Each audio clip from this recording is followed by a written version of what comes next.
వేడి వేడి అన్నంలోకి అలసంద గింజల కర్రీ ఎలా చేయాలో ఈరోజు చూద్దాం రండి. ముందుగా అలసంద గింజల్ని 4 అవర్స్ నానబెట్టుకోవాలి. తర్వాత ఆనియన్, టమాటా, వెల్లుల్లి, కరివేపాకు ఇవన్నీ ముందుగా ప్రిపేర్ చేసి పెట్టుకోవాలి. తర్వాత ఒక కడాయిలో కొంచెం ఆయిల్ వేసి అది వేడెక్కాక ఆవాలు వేయండి. అది చిటపట అన్న తర్వాత అందులో ఆనియన్స్ ఇంకా కరివేపాకు వేయండి. అది కొంచెం కలర్ చేంజ్ అయిన తర్వాత అందులో మనం ముందుగా కట్ చేసుకున్న టమాటా, ఇంకా వెల్లుల్లి రెబ్బలు, అలాగే కొంచెం పసుపు, ఉప్పు, ఆ ఎండు అలసంద గింజల్ని ఆ కడాయిలో వేసేయండి. ఆ కడాయిలో వేసిన తర్వాత వాటిని బాగా కొంచెం గరిటెగా తీసుకొని తిప్పండి. అది కొంచెం మీడియం ఫ్లేమ్లో పెట్టుకోండి, ఎందుకంటే హై ఫ్లేమ్లో పెడితే మాడిపోతుంది. ఇంకా స్లోగా ఉంటే మరి కొంచెం టైం పడుతుంది కాబట్టి అందులోనే కొంచెం ఉప్పు తీసుకోండి. ఇలా కొంచెం కలుపుతూ ఉండండి మధ్య మధ్యలో. అది కొంచెం మీడియం ఫ్లేమ్ వరకు పెట్టి మూత పెట్టుకోండి.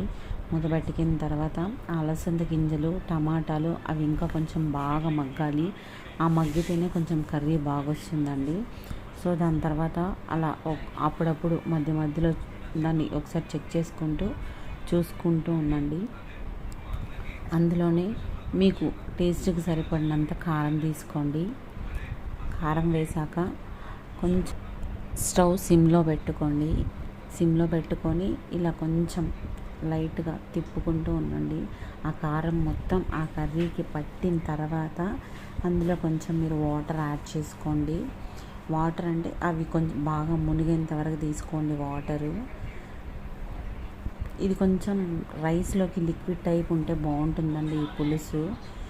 తర్వాత మూత పెట్టి మగ్గనివ్వండి. పులుసు కొంచెం బాగా మగ్గిన తర్వాత అందులోనే ముందుగా నానబెట్టుకున్న కొంచెం చింతపండు దాన్ని బాగా కలుపుకొని ఆ వాటర్ కూడా యాడ్ చేసుకోండి. ఇలా యాడ్ చేసుకున్న తర్వాత ఒక 5 మినిట్స్ మళ్ళీ హై ఫ్లేమ్లో పెట్టుకోండి.